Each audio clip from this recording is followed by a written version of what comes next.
रहा है, तो इसके वजह से हम अच्छा से बिजनेस लेकर के सदन में आए हैं। हमारे उपराष्ट्रपति जी जो राज्यसभा में सभापति हैं और लोकसभा स्पीकर, दोनों को भी मैं तहे दिल से धन्यवाद देता हूं। बहुत अच्छी तरह से संचालन करके दोनों सदनों को चलाया और बाकी जितने भी फ्लोर लीडर्स हैं पार्टी के, सबको भी धन्यवाद देता हूं और आप मीडिया वालों को भी मैं धन्यवाद देना चाहता हूं। आपने बहुत अच्छी तरह से पार्लियामेंट्री प्रोसीडिंग्स और इश्यूज़ को आप लोगों ने कवर किया है। एक विषय, कल जो नारी शक्ति वंदन अधिनियम और डिलिमिटेशन अमेंडमेंट बिल जो पारित नहीं हुआ, उसके बारे में मैं इतना कहना चाहता हूं,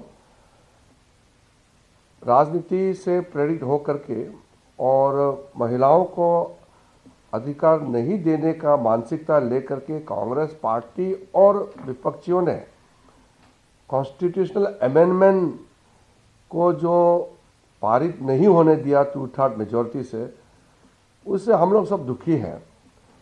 ये सिर्फ सरकार के लिए दुखी है और ये सरकार को, हमारे पार्टी को नुकसान हुआ ये नहीं है।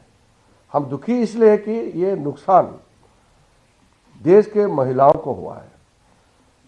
देश के महिलाओं को अपना पूरा कानूनी प्रक्रिया, देश का बागडोर करने में, देश को संचालन करने में जो निर्णय होते हैं, निर्णय प्रक्रिया में हिस्सेदारी देने के लिए लोकसभा में और विधानसभाओं में जगह देने के लिए जो महत्वपूर्ण कदम था वो पारित नहीं हो पाया, इसलिए हम दुखी हैं।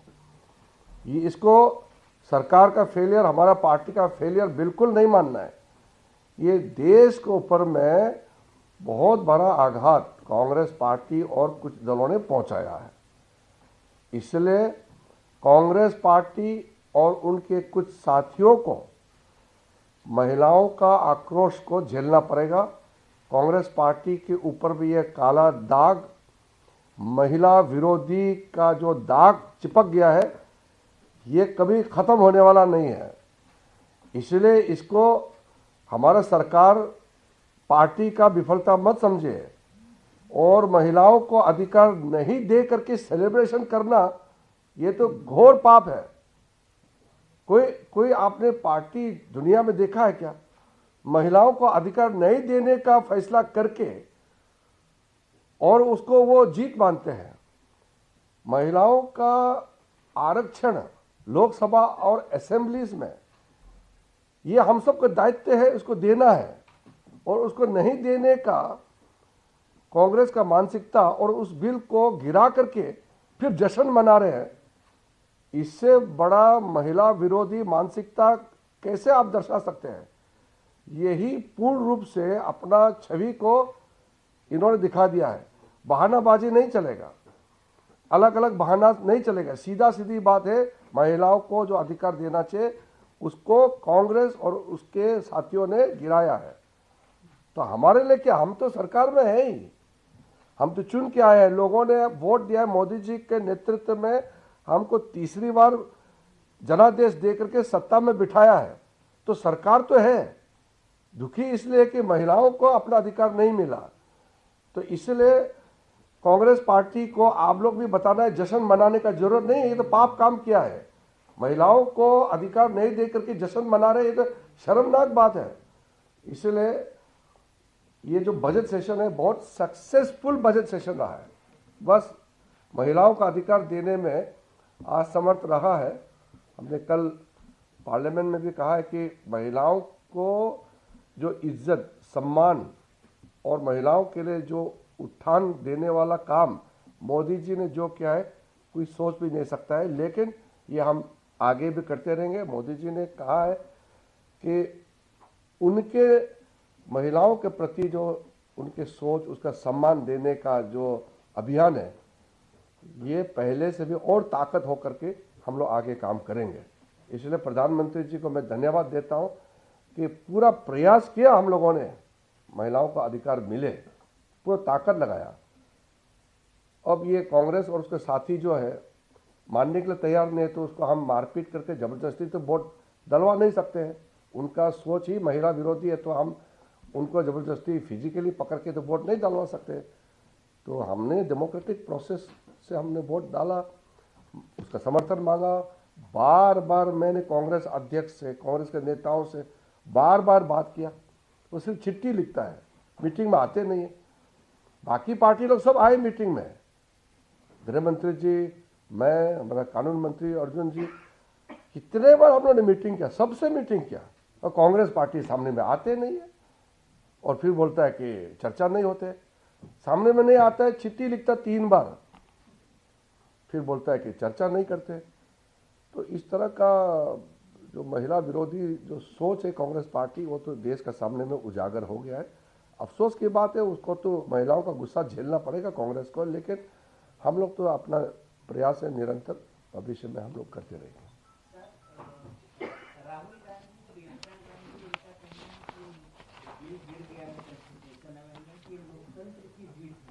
राहुल गांधी का कहना है कि जो सरकार है अभी दिल्ली से तमिलनाडु को चलाना चाहते हैं। नहीं, ये जो अगर राहुल गांधी कहते हैं कि महिलाओं को आरक्षण देने वाला काम अगर गैर संवैधानिक है, अलोकतांत्रिक है, यानी कि अनकॉन्स्टिट्यूशनल, अनडेमोक्रेटिक है, तो फिर राहुल गांधी को कोई समझाना चाहिए कि महिलाओं को अधिकार देने वाला अनडेमोक्रेटिक कैसे हो गया। इसका तो जवाब हम दे ही नहीं सकता, उसका सोच क्या है।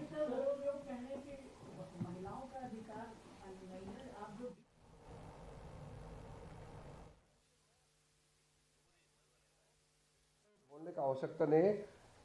होम मिनिस्टर अमित शाह जी ने बहुत अच्छी तरह से समझाया कि 2026 तक डिलिमिटेशन नंबर्स ऑफ सीट्स को फ्रीज किया गया है, तो उसको उठाने के लिए संवैधानिक प्रक्रिया है, अमेंडमेंट तो लाना पड़ेगा। और संख्या बढ़ा करके जब 54 करोड़ था तब 543 एमपी है, टोटल सीलिंग था 550, तो अब पॉपुलेशन 3 गुना लगभग बढ़ गया है। तो संख्या, महिलाओं को आरक्षण देने के साथ साथ जो भी एमपी बनेगा उसको भी तो बैलेंस करना पड़ेगा ना, कि कोई कॉन्स्टिट्यूंसी में अगर 40 लाख वोटर है और कोई कॉन्स्टिट्यूंसी में अगर 60,000 है और किसी कॉन्स्टिट्यूंसी में 8 लाख है, किसी में 35 लाख है, तो थोड़ा सा जो पिछली 40-50 साल में जो डिसबैलेंस हुआ है उसको तो थोड़ा सा रीजिक करके उसको करेक्ट। तो संसद में महिला आरक्षण कानून में बदलाव से जुड़ा संविधान संशोधन विधेयक पास नहीं हो सका और इसको लेकर बीजेपी ने विपक्ष पर जोरदार हमला भी बोला है। तो वही देश के अलग अलग राज्यों में प्रदर्शन भी बीजेपी की तरफ से किया जा रहा है और कहना है कि हम सड़कों पर जाएंगे और महिलाओं को समझाएंगे कि किस तरह से विरोधी दलों ने उनके अधिकार को लोकसभा में रोका। वही प्रियंका गांधी वाड्रा की तरफ से कहना है कि सरकार को ओल्ड वुमेन बिल लाना चाहिए, हम सब आपको वोट देंगे और रिपोर्ट करेंगे। तो वही सपोर्ट भी करने की बात की है। वही कांग्रेस के अध्यक्ष खड़गे ने कहा कि सरकार ने महिला आरक्षण और डिलिमिटेशन बिल को एक कर दिया है और इन बिलों को एक साथ लाकर वे सत्ता हासिल करना चाहते हैं। इसी पर हम बात करेंगे, हमारे साथ खास मेहमान भी जुड़ चुके हैं। विशाल यहाँ पर वैशाली हमारे साथ जुड़ी हुई है, बीजेपी की प्रवक्ता गरिमा हमारे साथ, कांग्रेस की प्रवक्ता यहाँ पर राजलक्ष्मी, पॉलिटिकल एक्सपर्ट विपुल सुनील, पॉलिटिकल एक्सपर्ट। आप सभी का बहुत स्वागत है। वैशाली जी, सबसे पहले तो मैं आपके पास ही आऊंगी। अब क्या मंशा रही है बीजेपी की, क्योंकि कांग्रेस साफ तौर पर आरोप लगा रही है कि सत्ता में आप लोग रहना चाह रहे हो और सिर्फ महिलाओं का इस्तेमाल होगा।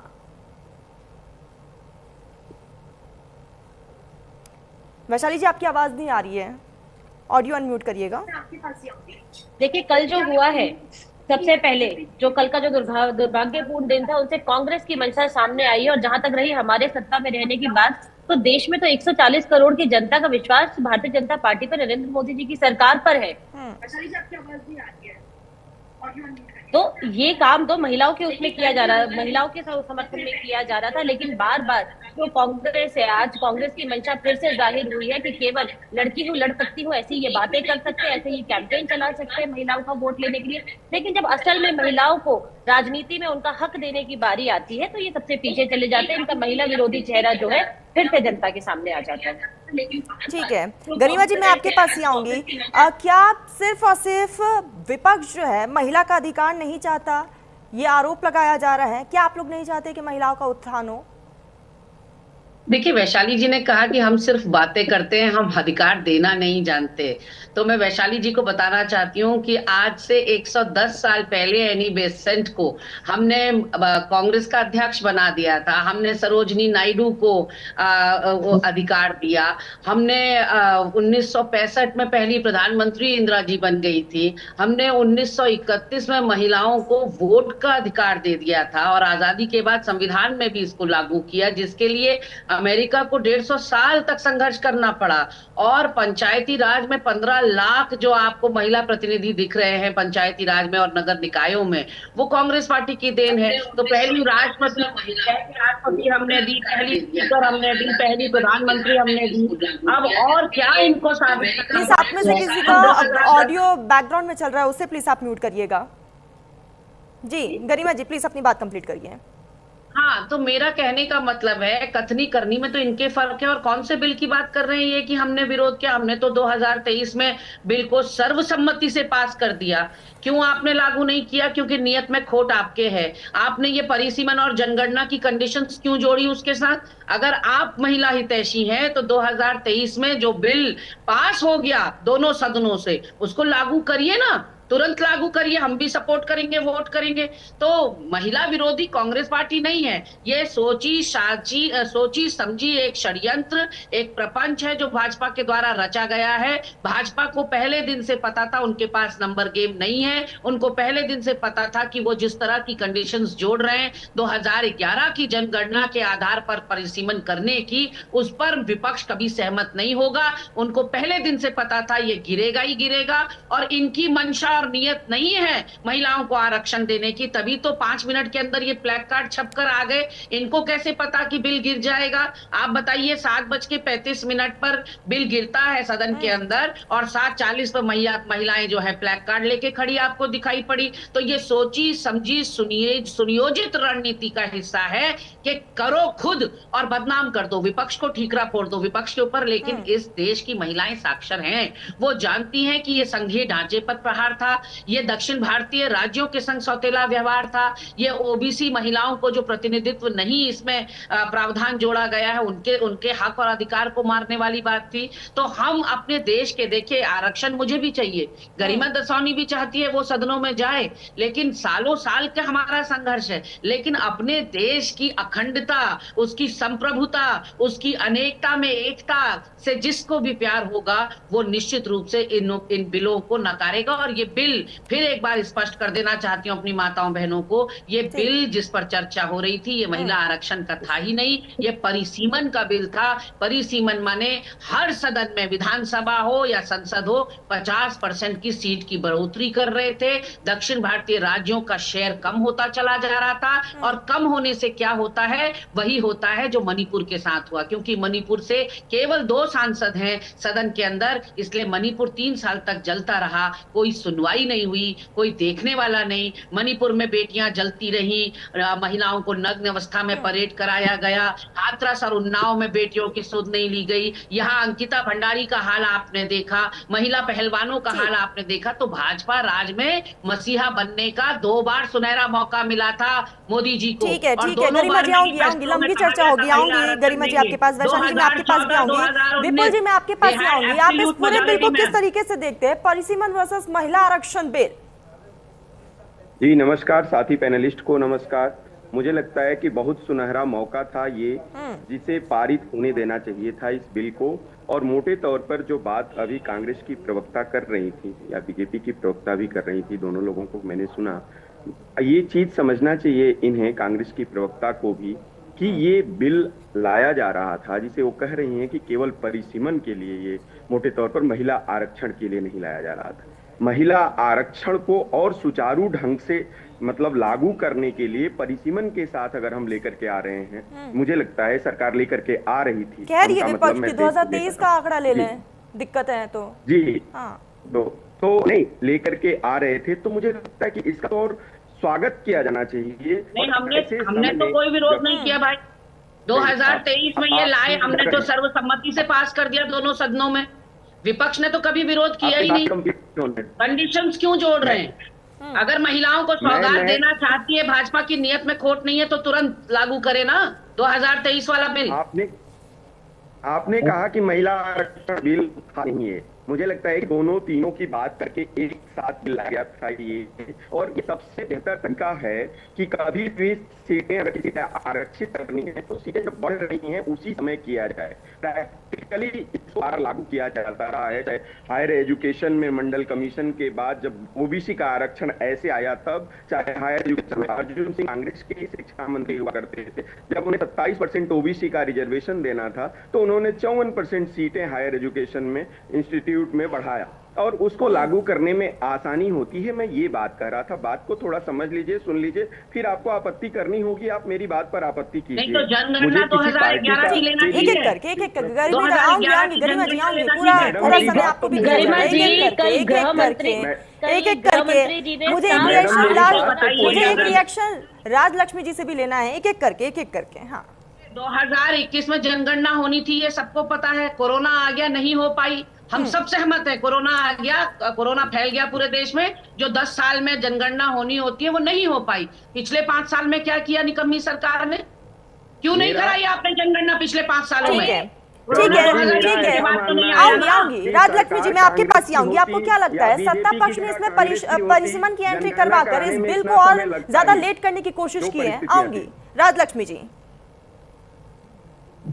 नमस्ते तरन्नुम जी। और देखिए, ये जैसे मेरे को पैनलिस्ट ने भी कहा कि बहुत ही सुनहरा मौका था सभी राजनीतिक पक्षों को कि एक ऐसा अवसर था कि वो इक्वल अपॉर्चुनिटी दे, एक अच्छा अवसर दे सभी महिलाओं को।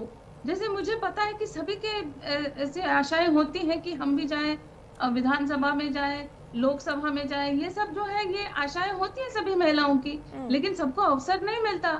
अभी आप देखिए कि अभी जो कांग्रेस प्रवक्ता बता रही थी कि कितने अच्छे अचीवमेंट्स किए थे कांग्रेस ने। अभी एक बार आप देखिए कि केरला में क्या बोल रहे हैं वहाँ के खुद के जो महिला जो उनके कार्यकर्ता हैं, वो कह रहे हैं कि उनको महिलाओं को टिकट नहीं दिया जा रहा।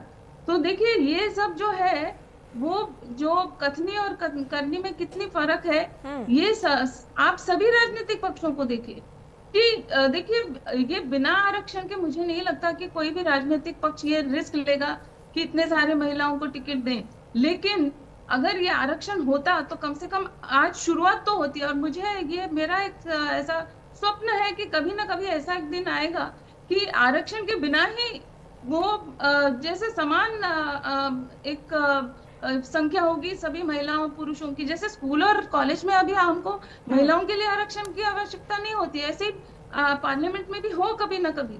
लेकिन ये अवसर जो है ये खो दिया है आज ऑपोजिशन ने, और मुझे लगता है कि खुद के पांव पे कुल्हाड़ी मार दिया। ये जो परिसीमन की बात कर रहे हैं ये लोग, तो आप सोचिए कि जो दक्षिण भारत की जो बात कर रहे हैं खास करके, आप सोचिए कि अगर सेंसस हो तो यही सब राज्य तो कह रहे हैं कि सेंसस के बाद जो है ये पता चल जाएगा कि वहाँ की जो है पॉपुलेशन कम है दक्षिण उत्तर भारत के तुलना में। तो क्या होगा आप सोचिए कि उनकी सीटें और कम हो जाएंगी। उल्टा ये तो एक अच्छा एक ऑफर दे रहे थे ये सत्ता पक्ष वाले कि आप हमको इसमें आप सहमति दे दीजिए, आप इसमें सपोर्ट करिए। और ये लीजिए, ये सभी राज्यों को 50% एक्स्ट्रा सीट दे रहे थे, जो मुझे लगता है बहुत अच्छा ऑफर था। लेकिन ये इस अवसर को खो दिया है ऑपोजिशन ने। और ये जो ओबीसी की बात कर रहे हैं, मंडल कमीशन को तो खुद कांग्रेस ने उसको ठुकरा दिया था, उसको माना नहीं था मंडल कमीशन ने।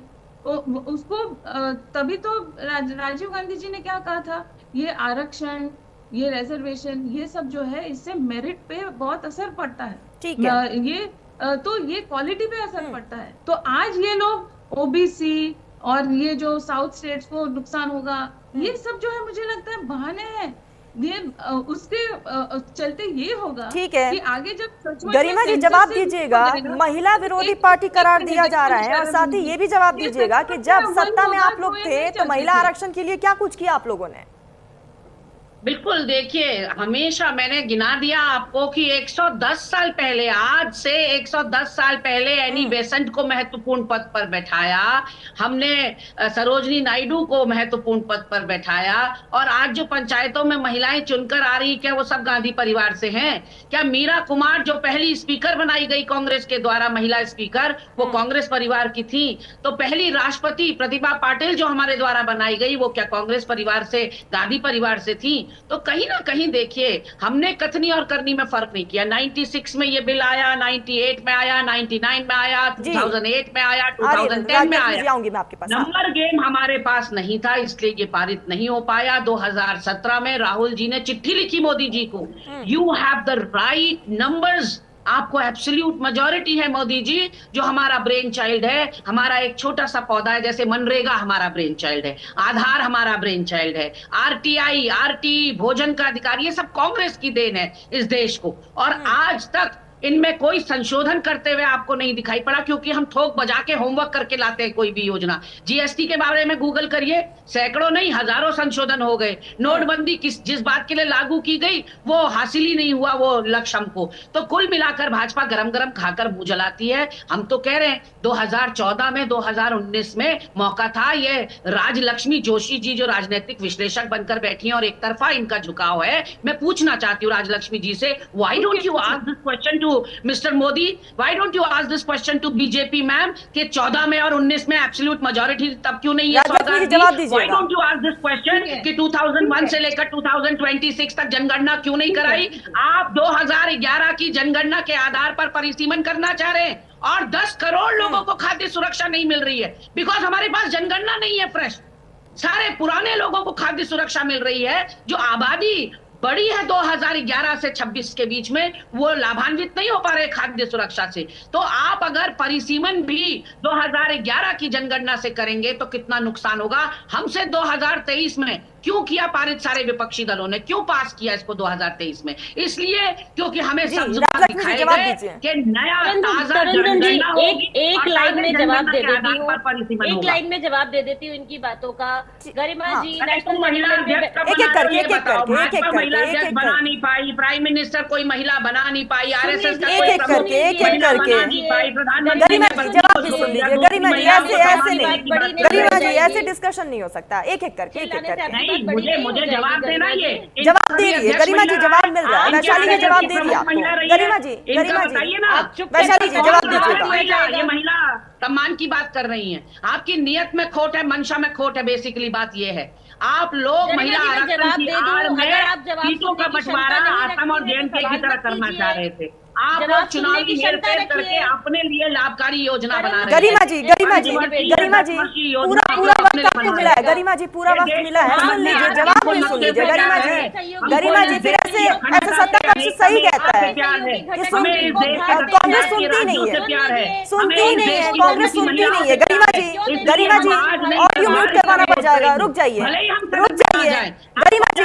गरिमा जी ऐसे डिस्कशन नहीं हो सकता। गरिमा जी, वैशाली जी जवाब दीजिएगा। एक एक करके गरिमा जी आप क्या बोल रही है? गरिमा जी रुक जाइए, एक एक करके आप जवाब तो सुन लीजिए, आपको भी पूरा समय दिया जाएगा। वैशाली जी जवाब दीजिए। कभी प्रदेश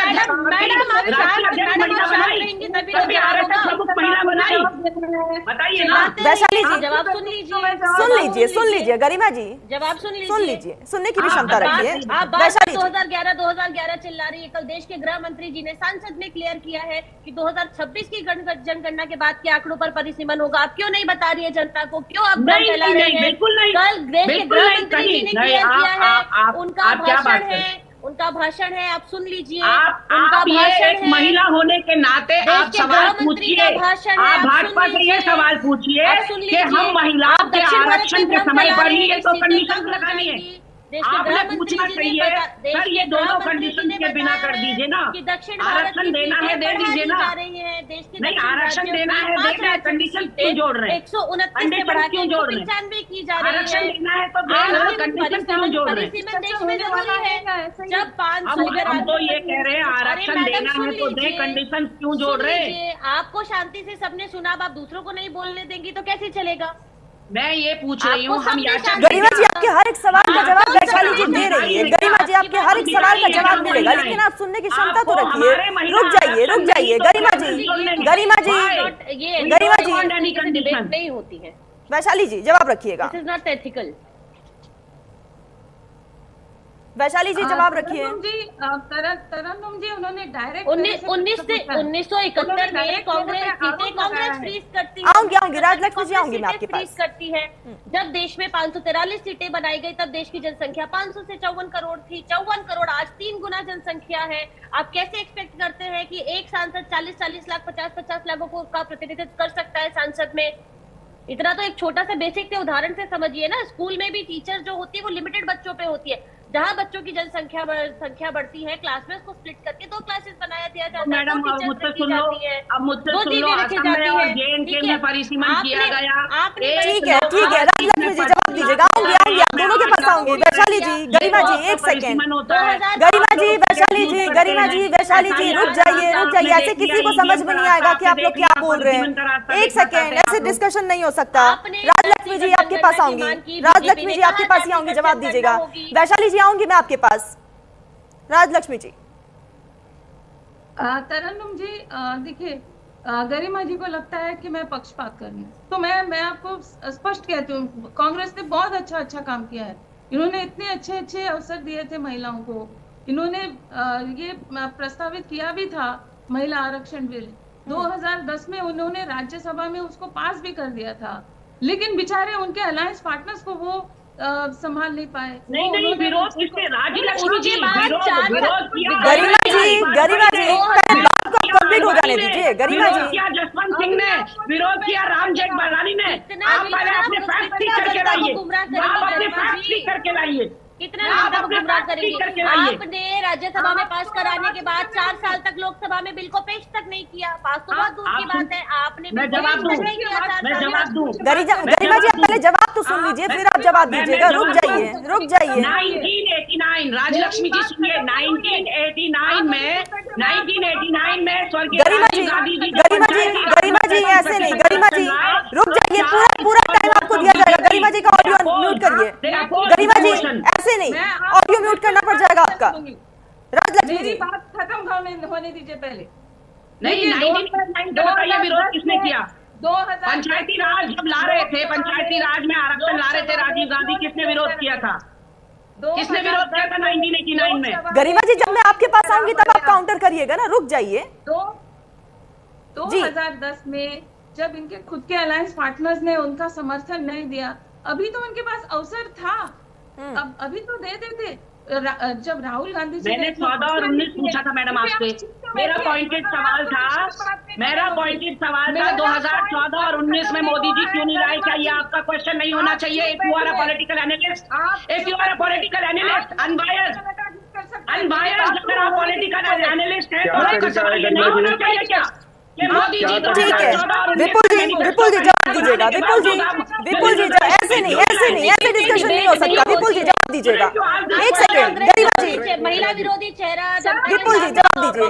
एक सेकेंड सबको समय मिलेगा। वैशाली जी, राजलक्ष्मी जी, गरिमा जी। तुम लोग केवल डुगडुगी पीटने वाले और डमरू पीटने वाले। हमने गरिमा जी बिल्कुल भी बात नहीं करनी। वैशाली जी जब तक मेरा पॉइंट खत्म नहीं होगा मैं उनको अरे आपसे मेरा सवाल कुछ और था। राजलक्ष्मी जी, वैशाली जी और गरिमा जी प्लीज आप लोग शांत हो जाए। विपुल जी जवाब दीजिएगा। बात नहीं करनी। विपुल जी तरन्नुम जी, मैडम ये तरीका ठीक नहीं है। कोई बोल रहा है तो उसमें कोई वेट ही नहीं होगी। ये एक तरीका है। ओबीसी आरक्षण की मांग कर रही है, ओबीसी महिला के आरक्षण के लिए। संसद में ओबीसी आरक्षण है क्या? की बातें करते हैं आप, डिबेट में तुम लोग नहीं कर पाओगे। इस तरह की भाषा का उपयोग करते हैं और चाहते हैं आपको सत्ता मिलेगी। कांग्रेस अपने पैरों पे कुल्हाड़ी मारने का काम है। कांग्रेस के लिए बहुत सुंदर कांग्रेस के लिए। ठीक है विपुल जी मैं आऊंगी आपके पास। आपका ऑडियो क्लियर नहीं आ रहा। आऊंगी विपुल जी मैं आपके पास आऊंगी। विपुल जी, काफी ग्लिचेस है, आपका ऑडियो क्लियर नहीं आ रहा। हूंगी मैं आपके पास। राजलक्ष्मी जी प्लीज आप बहुत कम समय में अपनी बात को कंप्लीट करिएगा, और गरिमा जी और वैशाली जी आप प्लीज चुपचाप सुनिएगा, मैं आऊंगी आपके पास, फिर आप जवाब दीजिएगा। जी जी देखिए तरन्नुम जी, मेरा इतना एक सिंपल पॉइंट था कि जो बातें 2010 में नहीं हो पाई थी, एक अवसर था कि अभी तो कम से कम कर देते। और 50% का जो एक ऑफर दिया था भाजपा ने, मुझे लगता है वो सचमुच में सिंसियरली एक अच्छा ऑफर था, क्योंकि उससे किसी का नुकसान नहीं हो रहा था। लेकिन अब जब सेंसस होगी, और 2011 तो छोड़ दीजिए, 2026 की अगर सेंसस के हिसाब से चलता है, तो कोई भी अपने दिल पे हाथ रख के बता दे, अपनी अंतरात्मा से पूछ के बता दे कि साउथ की सीटें कम होंगी कि नहीं होंगी। साउथ की सीटें बहुत कम हो जाएंगी। अगर ये 2026 की सेंसस अगर आप लेते हैं तो सचमुच में कम